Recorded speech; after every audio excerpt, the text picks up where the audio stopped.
നമസ്കാരം. ഇന്നത്തെ ഒരു രാത്രി കൂടി കഴിഞ്ഞാൽ ഇന്ത്യ ആര് ഭരിക്കുമെന്ന് സംബന്ധിച്ച വ്യക്തമായ ചിത്രം നമുക്ക് ലഭിക്കും. നാളെ വോട്ടെണ്ണൽ. എക്സിറ്റ് പോൾ ഫലങ്ങളെല്ലാം തന്നെ BJPക്ക് വലിയ വിജയമാണ് പ്രവചിക്കുന്നത്. അബ് കി ബാർ 400 പാർ എന്നുള്ള മുദ്രാവാക്യം ശരിവെക്കുന്ന തരത്തിലുള്ള ഫലങ്ങൾ പലതും കഴിഞ്ഞ ദിവസങ്ങളിൽ പുറത്തു വന്നിട്ടുണ്ട്. പക്ഷേ അതാണോ യഥാർത്ഥ ചിത്രം? കോൺഗ്രസും രാഹുൽ ഗാന്ധിയും വീണ്ടും ആവർത്തിക്കുന്നു 295 സീറ്റ് ഞങ്ങൾക്ക് ലഭിക്കും എന്നുള്ളത്. ഈ നിൽക്കുന്ന ഞങ്ങൾ 4 പേർ, ബാലഗോപാൽ, അനൂപ് ദാസ്, അർജുൻ, ഞാനടക്കം, ഞങ്ങൾ ഈ വിവിധ സംസ്ഥാനങ്ങൾ സന്ദർശിച്ചവരാണ്.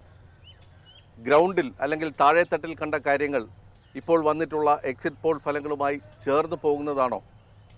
ഞങ്ങളൊന്ന് ചർച്ച ചെയ്യാം. ഇപ്പോൾ ബാലു മഹാരാഷ്ട്ര സന്ദർശിച്ച ഒരു വ്യക്തിയാണ്. മഹാരാഷ്ട്രയിൽ കണ്ട കാര്യങ്ങൾ, അവിടുത്തെ രാഷ്ട്രീയ സാഹചര്യങ്ങൾ ഇന്നലെ വന്ന എക്സിറ്റ് പോൾ ഫലങ്ങളുമായി ചേർന്ന് പോകുന്നതാണോ? ഈ മഹാരാഷ്ട്രയിൽ ഞാൻ ഏതാണ്ട് ഒരു 1.5 ആഴ്ചയോളം മഹാരാഷ്ട്രയിലെ വിവിധ ഭാഗങ്ങളിൽ സന്ദർശിച്ചിരുന്നതാണ്. മഹാരാഷ്ട്രയിൽ പ്രധാനമായിട്ടും ആ സന്ദർശനത്തിലേക്ക് കാണാൻ വേണ്ടി കഴിഞ്ഞ 2-3 പ്രധാനപ്പെട്ട കാര്യങ്ങളുണ്ട്. ഒന്ന്, ഈ സർക്കാരിനെതിരെ പല ഭാഗങ്ങളിൽ നിന്നും, സംസ്ഥാന സർക്കാരിനും കേന്ദ്ര സർക്കാരിനുമെതിരെ പല ഭാഗങ്ങളിൽ നിന്നുമുള്ള ഒരു വികാരമൊക്കെ പല പ്രദേശങ്ങളിലും പല വിഷയങ്ങൾ കേന്ദ്രീകരിച്ചുണ്ടായിരുന്നു. ഉദാഹരണത്തിന് നാസിക്കിലെ ഉള്ളിക്കർഷകരുടെ പ്രശ്നം, അവിടുത്തെ അഗ്രേറിയൻ ക്രൈസിസ്, വെള്ളമില്ലാത്ത കുടിവെള്ള പ്രശ്നം തുടങ്ങിയ പല പ്രശ്നങ്ങളുമുണ്ട്. ഇത് ഒരു ഭാഗത്ത് നിലനിൽക്കുമ്പോൾ തന്നെ എൻ്റെ ഒരു സ്റ്റോറി വസന്തേട്ടൻ്റെ ശ്രദ്ധയിൽപ്പെട്ട് കാണും. മഹാരാഷ്ട്രയിലെ റോഡുകളെ കുറിച്ച് ഞാൻ ചെയ്തിരുന്ന കണക്ടിവിറ്റി ഏറ്റവും മനോഹരമായിട്ട്, അതായത് കഴിഞ്ഞ 5-6 വർഷങ്ങൾക്കിടയിൽ മഹാരാഷ്ട്രയിൽ ഉണ്ടായ ഏറ്റവും വലിയൊരു ഒരു നേട്ടം എന്ന് പറഞ്ഞു കഴിഞ്ഞാൽ ഈ കണക്ടിവിറ്റി. അത് റോഡായിക്കോട്ടെ, റെയിലായിക്കോട്ടെ, വിമാനത്താവളങ്ങളുടെ കാര്യത്തിലായിട്ടോ ഏറ്റവും പ്രധാനപ്പെട്ട ഒരു കണക്ടിവിറ്റി പ്രശ്നം, അല്ലെങ്കിൽ അക്കാര്യത്തിൽ ഒരു സർക്കാരിനെ സംബന്ധിച്ചിടത്തോളം വലിയ നേട്ടം അവിടെ ഉണ്ടാകുകയും അത് ജനങ്ങളുടെ ഇടയിൽ ചർച്ച ചെയ്യപ്പെടുന്ന ഒരു വിഷയവുമാണ്. ഈ എക്സിറ്റ് പോൾ ഫലങ്ങളുമായി ഇതിനെ എത്രത്തോളം നമുക്ക് കാണാം എന്ന് ചോദിച്ചു കഴിഞ്ഞാൽ, എൻ്റെ യാത്രയിലൊക്കെ എനിക്ക് തോന്നിയിട്ടുള്ള ഒരു കാര്യം എന്ന് പറഞ്ഞു കഴിഞ്ഞാൽ, ഏതാണ്ട് ഒരു കഴിഞ്ഞ തവണത്തെ പോലത്തെ ഒരു റൗട്ട് അല്ലെങ്കിൽ സമ്പൂർണ്ണമായ ഒരു തുടച്ചു നീക്കപ്പെടുന്ന ഒരു സാഹചര്യം ഇന്ത്യ സഖ്യത്തിനെ സംബന്ധിച്ചിടത്തോളം ഉണ്ടാകില്ല. മഹാവികാസ് അഘാഡിക്ക് ഒരു പകുതിയോ അല്ലെങ്കിൽ ഏതാണ്ട് ഒരു 20ഓളെങ്കിലും സീറ്റുകൾ ലഭിക്കുമെന്നാണ്. വേറൊരു വിഷയമുള്ളത്, മഹാവികാസ് അഘാഡിയിലെ 2 പാർട്ടികളെ പിളർത്താൻ BJPക്ക് കഴിഞ്ഞു എന്നുള്ളതാണ്. ഒന്ന്, ശിവസേന, ഏറ്റവും സുശക്തമായി വലിയ കാഡർ സ്വഭാവമുണ്ട് എന്ന് കരുതുന്ന ശിവസേന. 2, ശരത് പവാറിൻ്റെ NCP. അതിൽ തന്നെ ഈ NCPയെ മുന്നോട്ട് നയിച്ചിരുന്ന സംഘടനാ സംവിധാനത്തിന് പുറത്ത് വലിയ സ്വാധീനമുണ്ടായിരുന്ന അജിത് പവാറിനെ തന്നെ അവർക്ക് ലഭിക്കുകയും ചെയ്തിട്ടുണ്ട്. അപ്പോൾ ഈ കാഡർ വോട്ടുകൾ ശിവസേനയുടെയും NCPയുടെയും അല്ലെങ്കിൽ അവരുടെ ഹാർഡ് കോർ വോട്ടുകളൊക്കെ മാറുന്ന ഒരു സാഹചര്യം മഹാരാഷ്ട്രയിലുണ്ടോ? എനിക്കത് കാണാൻ വേണ്ടി നമുക്കിൽ ശ്രദ്ധിക്കേണ്ട മറ്റൊരു വസ്തുത, BJP ഒറ്റയ്ക്ക് ജയിച്ചിട്ടുള്ള സംസ്ഥാനമാണ്. ഏറ്റവും വലിയ പാർട്ടിയായി അധികാരത്തിൽ വന്ന പാർട്ടി സംസ്ഥാനം കൂടിയാണ് മഹാരാഷ്ട്ര. അപ്പം BJPയുടെ വോട്ട് ബേസിൽ വലിയ ചാഞ്ചല്യം ഉണ്ടാകുന്നില്ല. പക്ഷെ മറ്റ് 2 പാർട്ടികളുടെ, ശിവസേനയുടെയും അതോടൊപ്പം തന്നെ NCPയുടെയും വോട്ട് ബേസിൽ എന്തെങ്കിലും മാറ്റം? ഞാൻ ഈ യാത്ര കഴിഞ്ഞ് വന്നപ്പോഴത്തേക്ക് ആദ്യം എൻ്റെ അടുത്ത് വസന്തേട്ട അന്ന് ഇതേ ചോദ്യം ചോദിച്ചിരുന്നു. അന്ന് നമ്മൾ തമ്മിൽ ഈ വിഷയം ചർച്ച ചെയ്തിരുന്നു. ഞാൻ അന്നും പറഞ്ഞിരുന്ന ഒരു കാര്യം, BJPയിലെ വോട്ട് ബാങ്കിൽ, അതായത് BJPക്ക് ഈ കഴിഞ്ഞ തവണ കിട്ടിയതിൻ്റെ സീറ്റുകൾ വെച്ചൊക്കെ നോക്കുമ്പോഴത്തേക്ക് അവർക്ക് ഏതാണ്ട് അതിനോട് അടുപ്പിച്ചോ അല്ലെങ്കിൽ അതിനകത്തൊരു ചെറിയൊരു കുറവ്, നാമമാത്രമായ കുറവ് ഉണ്ടാകുന്ന തരത്തിൽ അവർക്ക് ആ സീറ്റുകൾ തന്നെ നിലനിർത്താൻ വേണ്ടി കഴിയുമെന്ന് തന്നെയാണ് ഞാൻ പ്രതീക്ഷിച്ചത്. പക്ഷേ ഈ ഷിൻഡെ പക്ഷത്തിനും അതുപോലെ തന്നെ അജിത് പവാർ പക്ഷത്തിനും ഈ ലഭിച്ച സീറ്റുകൾ എത്രത്തോളം അവർക്ക് വിജയിക്കാൻ വേണ്ടി കഴിയുമെന്നത് ഒരു സംശയാസ്പദമായ കാര്യമായിരുന്നു എന്നെ സംബന്ധിച്ചിടത്തോളം. അതിൽ തന്നെ 2 കാര്യങ്ങളുണ്ട്. ഒന്ന്, ഈ ഷിൻഡെയുടെ കൂടെ ഈ അണികളല്ല, കൂടുതലും ഈ നേതാക്കളും സിറ്റിംഗ് MP-മാരും ഒക്കെയാണ് പോയിരുന്നത്. അജിത് പവാറിൻ്റെയും സാഹചര്യം അതാണ്. പക്ഷേ ഈ 2 കൂട്ടർക്കും ഒരു അഡ്വാൻറ്റേജ് ഉണ്ടായതെന്ന് പറഞ്ഞു കഴിഞ്ഞാൽ, ഈ ശിവസേനയുടെയും NCPയുടെയും പരമ്പരാഗതമായ തെരഞ്ഞെടുപ്പ് ചിഹ്നവും പേരും അവർക്ക് കിട്ടുകയും അത് ജനങ്ങൾക്കിടയിൽ ഈ പുതിയ ചിഹ്നവും പുതിയ പേരും ഒക്കെ ഈ ജനങ്ങൾക്കിടയിൽ ഈ വോട്ടർമാർക്കിടയിൽ പ്രചരിപ്പിക്കാൻ ഈ ഉദ്ധവ് താക്കറെ പക്ഷത്തിനും അതുപോലെ തന്നെ ശരത് പവാർ പക്ഷത്തിനും എത്രത്തോളം കഴിഞ്ഞിട്ടുണ്ടോ എന്നുള്ള ഒരു കാര്യം സംശയം. ഒരു ചോദ്യം, ശിവസേനയുടെ കാര്യത്തിൽ. ശിവസേന എന്ന് പറയുമ്പോൾ സ്വാഭാവികമായിട്ടും താക്കറെ തന്നെയാണ്. താക്കറെ കുടുംബത്തിൻ്റെ ഒരു ശക്തി കേന്ദ്രവും സ്വാധീനവും അതിനുണ്ട്. അവിടെ ഏകനാഥ് ഷിൻഡെക്ക് എത്രത്തോളം ഈ സേനയുടെ പരമ്പരാഗത വോട്ടുകളിൽ വിള്ളലുണ്ടാക്കാൻ കഴിഞ്ഞു എന്നുള്ളതാണ്. നിയമസഭാ കക്ഷിയിലും പാർലമെൻറ്റിലെ കക്ഷി നിലയിലുമൊക്കെ മാറ്റമുണ്ടാക്കാൻ കഴിഞ്ഞെങ്കിലും ഈ അവരുടെ ശിവസേനയുടെ ഒരു കോർ വോട്ട് ബേസ് ഉണ്ട്. ആ വോട്ട് ബേസിൽ എന്തെങ്കിലും തരത്തിലുള്ള ഒരു വിള്ളൽ ഉണ്ടാക്കാൻ ഷിൻഡേക്ക് കഴിഞ്ഞിട്ടുണ്ടോ എന്നുള്ളത്. അല്ല, ബേസിക്കലി മഹാരാഷ്ട്രയിൽ ഈ ശിവസേനയുടെ ശക്തി കേന്ദ്രങ്ങൾ എന്ന് പറഞ്ഞു കഴിഞ്ഞാൽ 2-3 ശക്തി കേന്ദ്രങ്ങളിലാണ് ഉള്ളത്. ഒന്ന് ബോംബെ, 2 താനെ. താനെയിൽ നിന്നുള്ള നേതാവാണ് ഈ ഷിൻഡെ സംബന്ധിച്ചിടത്തോളം താനെ എന്നുള്ള തൻ്റെ തട്ടകം ഒരുപക്ഷെ നിലനിർത്താൻ വേണ്ടി കഴിഞ്ഞിരിക്കുക. ബോംബെയിലും രത്നഗിരി പോലുള്ള കൊങ്കൺ മേഖലയിലുമൊക്കെ എത്രത്തോളം ഈ ഷിൻഡെക്ക് സ്വാധീനമുണ്ടെന്ന് ഈ തെരഞ്ഞെടുപ്പ് തെളിയിക്കേണ്ട ഒരു കാര്യമാണ്. ഞാൻ അതിനോടൊപ്പം തന്നെ അവിടെ ഈ രാമക്ഷേത്ര വിഷയവും ഒരു വലിയ ഒരു ചർച്ചാ വിഷയമായിരുന്ന ഒരു സാധനമായിരുന്നു ഈ തെരഞ്ഞെടുപ്പിൻ്റെ പല ഘട്ടങ്ങളിലായിട്ട്. കാരണം ശിവസേന എക്കാലത്തും ഈ രാമക്ഷേത്രത്തിനൊക്കെ വേണ്ടി നിലനിന്നിരുന്നതാണ്, പങ്കെടുത്തിരുന്നതാണ്. വസന്തേട്ടൻ്റെ ഉത്തർപ്രദേശിലെ യാത്ര ആരംഭിക്കുന്നത് അയോധ്യയിൽ നിന്നായിരുന്നു. ലക്നൌവിൽ പോയിട്ട് അങ്ങ് അയോധ്യയിൽ ആ ദിവസം തൊട്ട് തുടങ്ങിയതായിരുന്നു. ഈ അയോധ്യയിൽ പോയപ്പോൾ ഉണ്ടായിരുന്ന ഒരു ഫീൽ എന്താണ് തോന്നിയിട്ടുള്ളത്? അയോധ്യ ഒരു വിഷയം ഉത്തർപ്രദേശിലുണ്ട് എന്നുള്ള ശരി തന്നെയാണ്. പക്ഷേ അത് മാത്രമല്ലായിരുന്നു വിഷയം. നമ്മൾ സഞ്ചരിക്കുമ്പോഴൊക്കെ തന്നെ സാധാരണയുള്ള വിഷയങ്ങളൊക്കെ തന്നെ ജനം ചർച്ച ചെയ്യുന്നുണ്ട്. തൊഴിലില്ലായ്മ, യോഗി സർക്കാർ അല്ലെങ്കിൽ യോഗി ആദിത്യനാഥിൻ്റെ സർക്കാർ വന്ന ശേഷം 24 മണിക്കൂറും വൈദ്യുതി കണക്ഷനുണ്ട് എന്നൊക്കെ പറയുന്നതൊക്കെ ഒരു കെട്ടുകഥ മാത്രമാണ്. ഇപ്പോൾ നരേന്ദ്രമോദിയുടെ ദത്തെടുത്ത ഗ്രാമമായ വാരണാസിയിലെ ധോംറിയിലൊക്കെ ആണെങ്കിൽ 15 മണിക്കൂറൊക്കെയാണ് പവർ കട്ട്. കുടിവെള്ളമില്ലാത്തതിൻ്റെ വിഷയങ്ങൾ ഇവയെല്ലാം തന്നെ ഉള്ളപ്പോഴും ഈ മോദി എന്നുള്ളൊരു വലിയ ഘടകം ഉത്തർപ്രദേശിൽ ഉണ്ട് എന്നുള്ളതൊരു വലിയ സത്യമാണ്. സാധാരണ ജനങ്ങൾ നേരിടുന്ന വിഷയങ്ങൾക്ക് അപ്പുറത്തേക്ക് മാറി മോദി എന്നുള്ളൊരു വിഷയം, അതോടൊപ്പം തന്നെ രാമക്ഷേത്രം നിർമ്മിച്ചു എന്നുള്ളത്. ഇത് രാമക്ഷേത്രം എന്നുള്ളതൊരു ഒരാളുടെ വ്യക്തിപരമായ ഒരു ഇതിൻ്റെ വിശ്വാസത്തിൻ്റെ ഭാഗം മാത്രമാണ് ക്ഷേത്ര നിർമ്മാണം. അതൊരു രാഷ്ട്രീയവുമായി കൂട്ടിക്കലർത്തി BJP അതിലൊരു അഡ്വാൻറ്റേജ് ഉണ്ടാക്കാൻ നോക്കിയതാണ് ഈ തെരഞ്ഞെടുപ്പ് എന്ന് പറയുന്നത്. കഴിഞ്ഞ തെരഞ്ഞെടുപ്പിൽ ജയിച്ച 62 സീറ്റുകളും 50%-ലധികം വോട്ടുകൾ നേടി ജയിച്ചതാണ്. എത്ര താഴോട്ട് പോയാലും അവർക്ക് 55 വരെ നിലനിർത്താൻ കഴിയുന്ന ഒരു സംസ്ഥാനമാണ് UP എന്ന് പറയുന്നത്. അത്രത്തോളം BJPയുടെ സ്വാധീനം അവിടെ ഉണ്ട്. വലിയ വോട്ട് ഷെയർ അല്ലെങ്കിൽ ഒഴുകിപ്പോണം, അത്തരത്തിലൊരു വെയ്വൊന്നും ഈ ഇലക്ഷനിൽ ആർക്കും അനുകൂലമായിട്ടില്ല എന്നുള്ളത് നമുക്ക് ഒറ്റ നോട്ടത്തിൽ തന്നെ അറിയാം. മോദിക്ക് അനുകൂലമായിട്ടോ അല്ലെങ്കിൽ ഇന്ത്യ സഖ്യത്തിന് അനുകൂലമായിട്ടോ അങ്ങനെ ഒരു വെയ്വ്, ഒരു തരംഗമൊന്നും ഉള്ള ഒരു ഇലക്ഷനൊന്നും അല്ലാത്ത സാഹചര്യത്തിൽ BJPക്ക് ഒരു 10% വോട്ട് പോയാലും 55-60 സീറ്റ് UPയിൽ ലഭിക്കും എന്നുള്ളതാണ്. വസന്തയുടെ ഒരു കാര്യം, വസന്തയുടെ ഏതാണ്ട് ഒരു 2 ആഴ്ചയോളം 2 ഘട്ടങ്ങളിലായിട്ട് ഉത്തർപ്രദേശിൽ സഞ്ചരിച്ചിരുന്നതാണ്. ഒത്തിരി പൊളിറ്റിക്കൽ സ്റ്റോറീസ് ഞാൻ വസന്തേട്ടൻ്റെ കണ്ടിരുന്നു. ഈ BJPക്ക് ഇപ്പോൾ ഒരു മീനായിട്ട് പറയുന്നത് 68-72 എന്ന് പറയുന്ന ഒരു ഫാക്ടറാണ്. ഇന്ത്യ സഖ്യത്തിൻ്റെ പതനം അത്രത്തോളം പുതിയതായിട്ട് വന്നതല്ല, ഇന്ത്യ സഖ്യത്തിൻ്റെ അല്ല, സമാജ്വാദി പാർട്ടിയായിരുന്നു അവിടുത്തെ ഒരു മെയിൻ ഓപ്പോസിഷൻ എന്ന് പറയുന്നത്. കോൺഗ്രസും ഈ 2 പാർട്ടികളും ശിഥിലമാകുന്നതിന് പല ചരിത്രപരമായ പല കാരണങ്ങളുണ്ട്. കോൺഗ്രസിൻ്റെ ഈ ഉത്തർപ്രദേശിലെ തകർച്ച എന്ന് പറയുന്നത് മണ്ഡൽ കമ്മീഷൻ പോലും തുടങ്ങിയതാണ്. കോൺഗ്രസിൻ്റെ ശക്തി കേന്ദ്രങ്ങളായിരുന്ന പിന്നാക്ക വോട്ടുകളും അതോടൊപ്പം തന്നെ എല്ലാം ഒഴുകിപ്പോകുന്ന ഒരു സാഹചര്യം മണ്ഡലം. അപ്പം അതിനൊരു ചരിത്രപരമായ ഒരു പശ്ചാത്തലമുണ്ട്. സമാജ്വാദി പാർട്ടിയെ സംബന്ധിച്ചിടത്തോളം മുലായം സിംഗ് യാദവ് ഇല്ലാത്തതിൻ്റെ ഒരു വലിയൊരു പ്രശ്നം അവർ നേരിടുന്നുണ്ട്.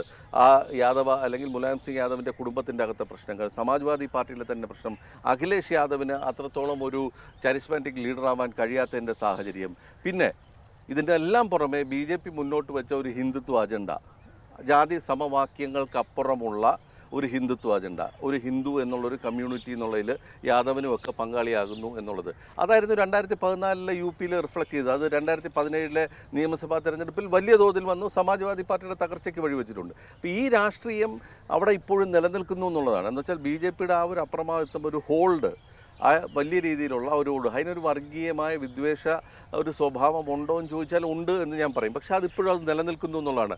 അത് രാമക്ഷേത്രം വന്നതോടുകൂടി കുറച്ചുകൂടി അത് വലുതാക്കിയിട്ടുണ്ട്, വ്യാപിച്ചിട്ടുണ്ട് ഗ്രാമങ്ങളിലൊക്കെ തന്നെ. ഇപ്പോൾ അനൂപ് പല ഗ്രാമങ്ങളും കയറിയിറങ്ങി നടന്നിട്ടുള്ള ഒരാളാണ്.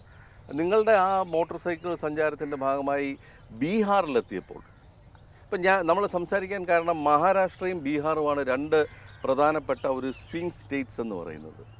അതിൽ ബീഹാറിൽ താങ്കൾ കണ്ട കാഴ്ചകൾ എന്തൊക്കെയാണ്? ഞാനവിടെ പോയപ്പോൾ കാണാൻ പറ്റിയ കാര്യം, ഈ ഗ്രാമങ്ങളിലെ പ്രധാനപ്പെട്ട ഒരു ചർച്ച അരിയാണ്. അരി തരുന്നു എന്നുള്ളതൊരു പ്രധാനപ്പെട്ട വിഷയം. റേഷൻ, ഭക്ഷ്യധാന്യ പദ്ധതി. അതെ, അത് പക്ഷേ 2 തരത്തിലുണ്ട് ചർച്ച. ഒന്ന്, ഇത് കൊടുക്കുന്നത് നിതീഷാണെന്നാണ് അവിടുത്തെ ആളുകൾ ധരിച്ചു വെച്ചിരിക്കുന്നത്. അപ്പം നിതീഷ് എന്ന് പറഞ്ഞിട്ടുള്ളൊരു ഫാക്ടർ അവിടെ പൂർണ്ണമായി ഇല്ലാതായി പോയിട്ടില്ല. നിതീഷ് ഡൗൺ ആയിട്ടുണ്ട്, പക്ഷേ വീണ് പോയിട്ടില്ല. അപ്പോൾ നിതീഷ് ഫാക്ടർ ഉറപ്പായും NDAക്ക് അവിടെ ഗുണം ചെയ്യും. പക്ഷേ അത് BJPക്കാണ് ഗുണം ചെയ്യുക.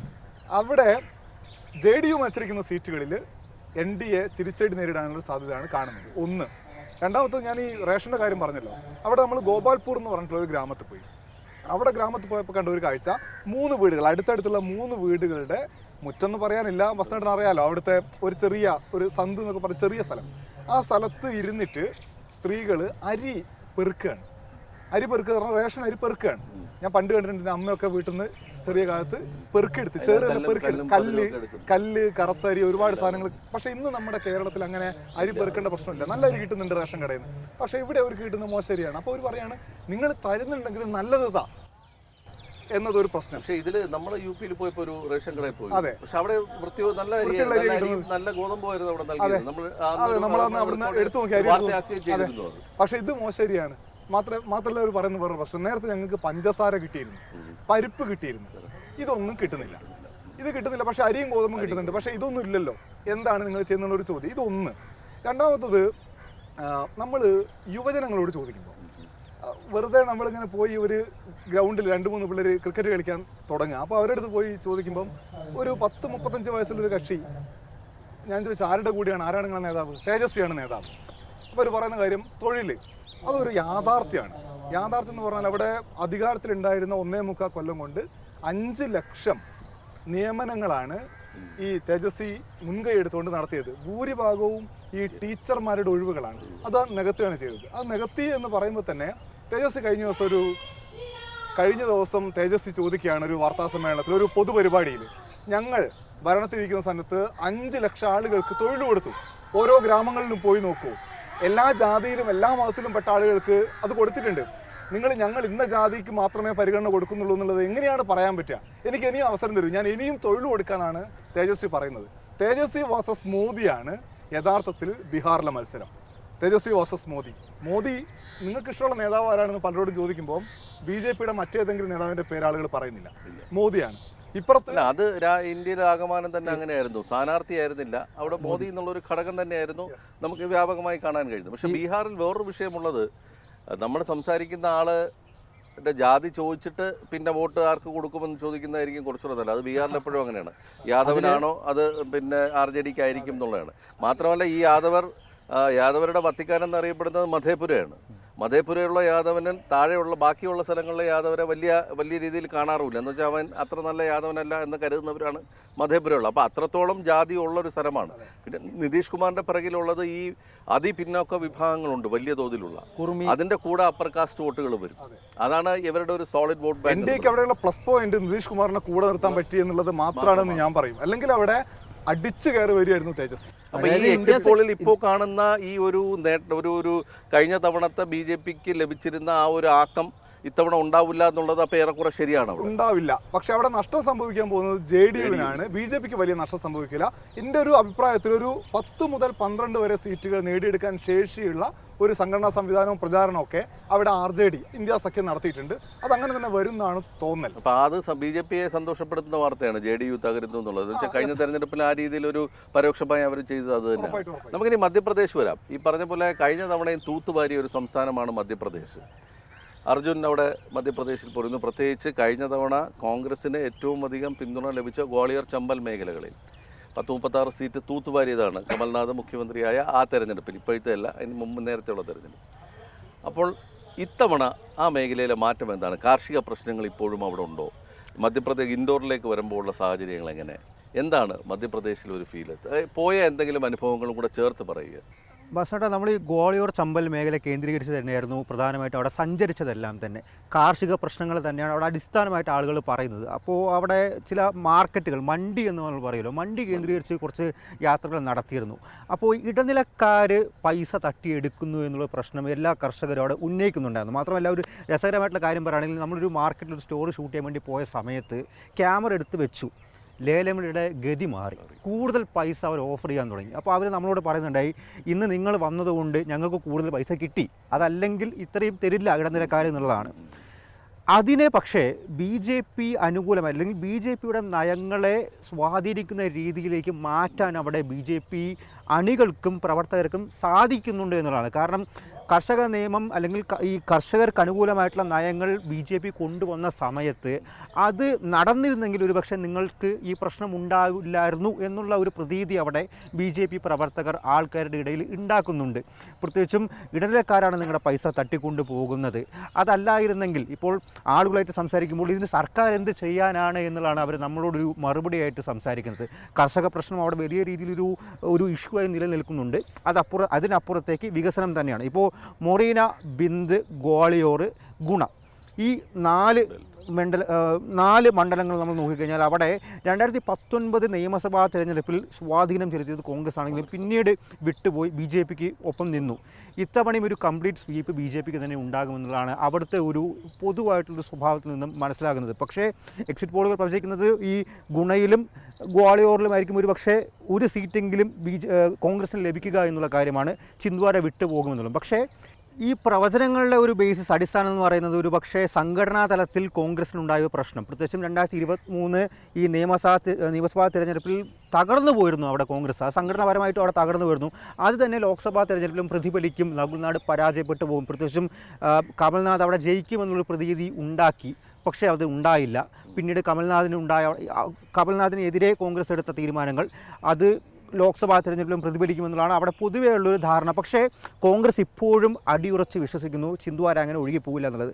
ഭോപ്പാലിൽ നമ്മൾ പോയ സമയത്ത് BJP ആസ്ഥാനത്തും അതുപോലെ തന്നെ കോൺഗ്രസ് ആസ്ഥാനത്തും എല്ലാം തന്നെ പോയി സംസാരിച്ചിരുന്നു. അപ്പോഴും അവർ 4 സീറ്റ് ഒരു ഷുവർ ഷോട്ട് അല്ലെങ്കിലും പ്രതീക്ഷിക്കുന്നുണ്ട്. രാജ്ഗഡും ചിന്ദ്വാരയും കിട്ടും. അല്ലെങ്കിൽ ദിഗ്വിജയ് സിംഗിൻ്റെ മണ്ഡലമുണ്ട്. ഒപ്പം തന്നെ മാണ്ഡ്ല അവർക്ക് ലഭിക്കുമെന്നുള്ള കാര്യം പറയുന്നുണ്ട്. മാണ്ഡ്ല തിരിച്ചു ST മണ്ഡലമാണ്. ദിഗ്വിജയ് സിംഗ് അതുപോലെ തന്നെ നകുൽനാഥ് തുടങ്ങിയ 2-3 സ്ഥാനാർത്ഥികൾ മാത്രമേ പ്രത്യക്ഷത്തിൽ അവിടെ ഇന്ത്യ സഖ്യത്തിൻ്റെ പേരറിഞ്ഞ് പറയാൻ പറ്റുന്ന സ്ഥാനാർത്ഥികളുള്ളൂ. അതിനപ്പുറത്തേക്ക് ഇപ്പോൾ ഉത്തർപ്രദേശിലുള്ള പോലെ മോദി യോഗി പോലെ തന്നെ ഒരു ഡബിൾ എൻജിൻ പോലെ, അതായത് മോദിക്ക് അപ്പുറത്തേക്ക് അവിടെ ചൗഹാൻ കൂടെയുണ്ട്. അത് BJPക്ക് അവിടെ വലിയ സ്വാധീനമാണ് മധ്യപ്രദേശിൽ. മാത്രമല്ല വലിയ തരംഗമാണ് ഉണ്ടാക്കുന്നത് എന്ന് പറയുമ്പോഴും BJPയെ സംബന്ധിച്ച് ഒരു സ്റ്റാറ്റസ് കോ ആണ്. 2019-ലും 28 ഇത്തവണയും 28 തന്നെ ആയിരിക്കും. മോഹൻ യാദവ് മുഖ്യമന്ത്രി ആയത് ഒരു ആഡഡ് അഡ്വാൻറ്റേജ് ആകാം. വേറൊരു കാര്യം, നിങ്ങൾ രണ്ടുപേരിലില്ല, ഒന്ന് പശ്ചിമ ബംഗാൾ ഒരു ക്രൂഷ്യൽ സ്റ്റേറ്റ് ആയിട്ട് മാറുന്നുണ്ട്. പശ്ചിമ ബംഗാളിൻ്റെ കാര്യത്തിൽ കൊൽക്കത്തയിൽ പോയിരുന്നല്ലോ. കൽക്കത്തയിൽ എന്താണ് കൽക്കത്തയിലെ പൊതുവിലുള്ള ഒരു വിലയിരുത്തൽ? ഇടതുപക്ഷത്തിൻ്റെ പ്രകടനം എങ്ങനെയിരിക്കും? തൃണമൂൽ കോൺഗ്രസ് ഈ പറയുന്ന പോലെ താഴോട്ട് പോകുമോ? BJPക്ക് മുന്നോട്ട് വരാൻ കഴിയുമോ? സന്ദേശ് കാലി എത്രത്തോളം അവിടെ ബാധിച്ചിട്ടുണ്ട്? അത് ഒരു പക്ഷേ കൊൽക്കത്തയിലേക്ക് വലിയ ചർച്ചയായിട്ടുള്ള ഒരു കാര്യമാണോ? അത് കൊൽക്കത്തയിൽ നമ്മൾ 10 ആളോട് ആരാണ് നിങ്ങളുടെ നേതാവ്, ആര് ജയിക്കുന്നത് ചോദിച്ചാൽ 7 ആൾ മമത എന്ന് പറയും. അതാണ് നമ്മുടെ അനുഭവം. കൊൽക്കത്ത സൗത്ത് ഒക്കെ അവരുടെ കേന്ദ്രമാണ്. അത് പിന്നെ അത് നമ്മൾ നോക്കിയിട്ട് കാര്യമില്ല. പക്ഷേ വേറൊരു അനുഭവം പറഞ്ഞാൽ, ഒരു ദിവസം നമ്മൾ അസൻസോളിൽ താമസിച്ചിട്ട് ഒരു രാവിലെ ഇറങ്ങുകയാണ് ബാലസോറിലേക്ക്. ബംഗാളിലൊന്നും കവറേജ് ചെയ്യുന്നില്ല. 300 കിലോമീറ്റർ ഉണ്ട്. 250 കിലോമീറ്ററും ബംഗാളിലൂടെയാണ് യാത്ര നമ്മൾ പോയിക്കൊണ്ടിരിക്കുമ്പം ഇരുഭാഗത്തും മറ്റ് സംസ്ഥാനങ്ങളിൽ കാണാത്തൊരു കാഴ്ച, പാർട്ടികളുടെ കൊടിയും ചോരെഴുത്തൊക്കെ ഉണ്ട്. പക്ഷേ ഭൂരിഭാഗവും നമ്മൾ കാണുന്ന BJP കൊടികളാണ്. അതിനേക്കാളും അല്പം കുറഞ്ഞ് തൃണമൂൽ കോൺഗ്രസിൻ്റെ കൊടികൾ. പക്ഷേ എല്ലാ സ്ഥലത്തും CPMൻ്റെ കൊടികളുണ്ട്, എന്നാൽ എണ്ണത്തിൽ കുറവാണ്. മുർഷിദാബാദിൽ മുഹമ്മദ് സലീമിൻ്റെ സാഹചര്യം എങ്ങനെ? മുർഷിദാബാദിൽ മുഹമ്മദ് സലീം ജയിക്കുമെന്ന് അവിടുത്തെ ഇടതുപക്ഷക്കാർ പറയുന്നുണ്ട്. പക്ഷേ 2ാം സ്ഥാനത്ത് എത്താനേ സാധ്യതയുള്ളൂ എന്നാണ് ഒരു പൊതു വിലയിരുത്തലായിട്ട് അവിടെ നിന്നുള്ള നമ്മൾ ഒരു അത്യാവശ്യം ഇടതുപക്ഷത്തിന്റെ വലിയ പ്രതീക്ഷ ഇത്തവണയും വെച്ച് പുലർത്തുന്നുണ്ട്. ആ പഴയ മുമ്പ് ചെയ്ത പാപങ്ങളുടെ ഫലം ഇപ്പോൾ അനുഭവിച്ചുകൊണ്ട് തീർന്നിട്ടില്ല എന്ന് വേണമെങ്കിൽ ബംഗാളിനെ കുറിച്ച് പറയാം. BJP നേട്ടമുണ്ടാക്കുകയും ചെയ്യാനുള്ളൊരു സാധ്യത അത് നേരത്തെ അവർ പറയുന്നുണ്ട്. അത് പലതരത്തിൽ അത് വർക്കൗട്ട് ചെയ്യുന്നു എന്നുള്ളത്. അത് ബാലു വേറൊരു വിഷയം. ബംഗാളിനെ സംബന്ധിച്ച് ഞാൻ ഇന്ന് ഈ എക്സിറ്റ് പോൾ ഫലങ്ങൾ വന്നതിന് ശേഷം ഈ ഡൽഹിയിലുള്ള പല ഈ ഇടത് നേതാക്കളുമായിട്ട് സംസാരിച്ചിരുന്നു. അവർ പറഞ്ഞ ഒരു 2-3 പ്രധാനപ്പെട്ട കാര്യം. ഒന്ന്, 2019 ഈ ഇടത് അണികൾക്കിടയിൽ ഒരു ഇതുണ്ടായിരുന്ന അബ്കി ബാർ രാം അഗ്ല ബാർ വാം, അതായത് ആ വോട്ടിൻ്റെ ഒരു ഷിഫ്റ്റ് ഉണ്ടായിരുന്നു. പക്ഷേ ഇത്തവണ അതില്ല. 2, ഈ മമതാ വിരുദ്ധ വോട്ടുകൾ അത് BJPക്ക് മാത്രമല്ല, അതിലൊരു നല്ലൊരു ഭാഗം ഈ ഇടതുപക്ഷത്തിന് വന്നിട്ടുണ്ട്. അങ്ങനെ ഒരു ഡിവിഷൻ അവിടെ ഉണ്ടായിട്ടുണ്ട്. അതായത് BJPയിലേക്ക് മാത്രം കേന്ദ്രീകരിക്കാതെ മമതാ വിരുദ്ധ വോട്ടുകളുടെ ഒരു ഭാഗം കോൺഗ്രസും ഇടതുപക്ഷവും പിടിച്ചിട്ടുണ്ട് എന്നാണ് ഇടത് നേതാക്കളുടെ ഒരു പ്രതീക്ഷ. അതിനാൽ അവർ ചില മണ്ഡലങ്ങളിലൊക്കെ പേര് പറഞ്ഞു, അതൊക്കെ പറഞ്ഞു കഴിഞ്ഞാൽ അങ്ങ് നീണ്ടുപോകും എന്നുള്ളതിനാൽ ഞാൻ പറയുന്നില്ല. ബട്ട് അവിടെ BJPക്ക് ഒരു അഡ്വാൻറ്റേജും അവർ പറയുന്നുണ്ട്, മുസ്ലിം വോട്ടിനകത്തുള്ള ഡിവിഷൻ ഉണ്ടായിട്ടുണ്ട്. എന്നാൽ ഏതൊക്കെ ഒരു ISFന്റെ സാന്നിധ്യമായിരിക്കും. അതെ, ഏതൊക്കെ ഒരു കേസ് സിനാറിയോയിൽ പോയി കഴിഞ്ഞാലും ഇടതുപക്ഷത്തിൻ്റെ ഒരു വിലയിരുത്തൽ അനുസരിച്ച് 15 സീറ്റിന് അപ്പുറം BJP പോകില്ല എന്നുള്ളതാണ്. BJP പോകില്ല. വോട്ട് ശതമാനം വർദ്ധിപ്പിക്കുന്നു പറയേണ്ട വസ്തുണ്ട്. അതായത് കൊൽക്കത്ത സൗത്ത്, ജാദവ്പൂര്, മുർഷിദാബാദ് തുടങ്ങിയിട്ടുള്ള മണ്ഡലങ്ങളൊക്കെ അതിന് പുറമെ 40 വയസ്സിന് താഴെയുള്ള 9 സ്ഥാനാർത്ഥികളെ പല ചെറുപ്പക്കാരെയാണ് പലയിടത്തും നിർത്തിയിരിക്കുന്നത്. ബലിക്കോഴികളാണ് എന്നുള്ളൊരു ആരോപണം വന്നിട്ടുണ്ട്. വോട്ട് ശതമാനം വർദ്ധിപ്പിക്കും, ഉറപ്പായിട്ടും വർദ്ധിക്കാൻ സാധിക്കും. നമുക്ക് മഹാരാഷ്ട്രയിലെ വേറൊരു ക്രൂഷ്യൽ ആയിട്ടുള്ള ഒരു വിഷയം ചർച്ച ചെയ്യേണ്ടത് ബാരാമതിയിലെ മത്സരമാണ്. നാത്തൂൻ പോരാണ് അവിടെ. അതെങ്ങനെയാണ് ബാരാമതിയിൽ ബാലു ഉണ്ടായിരുന്നത്? ബാരാമതിയിൽ ഞാൻ വളരെ വിശദമായി പോയിരുന്നു. ഇവരെ കുടുംബാംഗങ്ങളുമായിട്ട് സംസാരിച്ചിരുന്നു, ബാരാമതിയിലെ ജനങ്ങളുമായിട്ടൊക്കെ സംസാരിച്ചിരുന്നു. എൻ്റെ അനുഭവത്തിൽ ഒരിടത്ത് പോയി കഴിഞ്ഞാൽ നിങ്ങൾ ആർക്ക് വോട്ട് ചെയ്യുമെന്ന് ചോദിച്ചു കഴിഞ്ഞാൽ ആരും ഒരു ഉത്തരവും പറയാത്തൊരു സ്ഥലം എവിടെയെന്ന് വെച്ച് കഴിഞ്ഞാൽ അത് ബാരാമതിയാണെന്ന് ഞാൻ പറയും. കാരണം അവർക്കെല്ലാം കുടുംബത്തിലുള്ള ഒരു ഇഷ്യൂ ആയിരുന്നു. ശരത് പവാറിൻ്റെ യോഗത്തിലൊക്കെ ഭയങ്കര ഒരു വലിയ ആൾക്കാരൊക്കെ ഉണ്ടായിരുന്നു. പക്ഷേ അങ്ങനെയൊക്കെ പറയുമ്പോഴും ഈ അജിത് പവാറിന് അവിടെയുള്ള ഈ കോപ്പറേറ്റീവ് സൊസൈറ്റികളിലുള്ള വസന്ത ആദ്യം ആമുഖമായി പറഞ്ഞതുപോലെ തന്നെ ഈ പാർട്ടിയുടെ എൻ്റയർ മെഷീനറി അജിത് പവാറിൻ്റെ കയ്യിലായിരുന്നു ബാരാമതിയിൽ ഉണ്ടായിരുന്നത്. അതിൻ്റെ ഒരു അഡ്വാൻറ്റേജ് സുനേത്ര പവാറിന് ലഭിച്ചേക്കാമെന്ന് കരുതുന്നവരുണ്ട്. പിന്നീട് അവിടെ ഒരു സക്സഷൻ പ്ലാനിനെ കുറിച്ച് സംസാരിക്കുന്നുണ്ട്. അതിലേറ്റവും പ്രധാനപ്പെട്ട കാര്യം ഈ വരുന്ന നിയമസഭാ തെരഞ്ഞെടുപ്പിൽ മഹാരാഷ്ട്രയിൽ കോൺഗ്രസിനൊരു മുഖ്യമന്ത്രി സ്ഥാനാർത്ഥിയില്ല.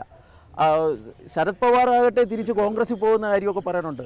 ഒരു സുപ്രിയ സുലെയുടെ ഒരു ഭാവി എന്ന് പറഞ്ഞു കഴിഞ്ഞാൽ ഇപ്പൊ വർക്കിംഗ് പ്രസിഡന്റ് ആക്കിയിട്ടുണ്ട്.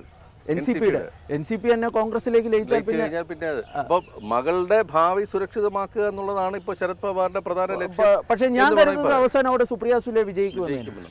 ഒരു കാര്യം കൂടി, ഒഡീഷ നമ്മൾ ഇതുവരെ നമ്മൾ ചർച്ച ചെയ്യപ്പെടാത്തൊരു വിഷയമാണ്. ഒഡീഷയിൽ നവീൻ പട്നായിക്കിൻ്റെ പ്രകടനം മോശമാവും, BJP നേട്ടമുണ്ടാക്കും. അതോടൊപ്പം തന്നെ ആ സക്സസർ VK പാണ്ഡ്യൻ എന്ന് പറയുന്ന ഒരാളെക്കുറിച്ചുള്ള ആരോപണങ്ങൾ, കഴിഞ്ഞ ദിവസം ഒരു വിവാദ വീഡിയോ ഇറങ്ങിയിട്ടുണ്ട്. എന്താണ് വളരെ ചുരുക്കം ഒഡീഷയിൽ എന്തായിരുന്നു സാഹചര്യം? ഒറ്റ വാക്ക് പറഞ്ഞാൽ ഒഡീഷയിൽ BJPക്ക് നേട്ടം ഉണ്ടാവും. ഒഡീഷയിൽ BJPക്ക് നല്ല സംഘടനാ സംവിധാനമുണ്ട്. മാത്രമല്ല കഴിഞ്ഞ തവണ വിജയിച്ച ചില 4 മണ്ഡലങ്ങൾ നമ്മൾ എടുത്തു കഴിഞ്ഞാൽ ചെറിയ വോട്ടിനാണ് ഈ BJD സ്ഥാനാർത്ഥികൾ വിജയിച്ചത്. അവിടെ ഉറപ്പായും 100% ഞാൻ പറയാം BJP നേട്ടം ഉണ്ടാകും. ഇതാണ് ഞങ്ങൾ കണ്ട കാഴ്ചകൾ. വിഷയങ്ങൾ പലതുണ്ട്. പക്ഷേ അവിടെയും മോദി വിരുദ്ധമായി തന്നെ വലിയൊരു ഭാഗം നിൽക്കുന്നു. മോദിക്ക് അനുകൂലമായി അതുപോലെ തന്നെ വലിയൊരു വിഭാഗം നിൽക്കുന്നു എന്നുള്ളതാണ്. പക്ഷേ ഈ തെരഞ്ഞെടുപ്പിലെ ഏക ഘടകം എന്ന് പറയുന്നത് മോദി എന്നുള്ളൊരു ഘടകമാണ്. അത് എക്സിറ്റ് പോളിൽ എങ്ങനെ പ്രതിഫലിച്ചിട്ടുണ്ടോ അതങ്ങനെ തന്നെ നാളത്തെ വോട്ടെണ്ണലിലും കാണുമോ എന്നാണ് കണ്ടറിയേണ്ടത്. നമസ്കാരം.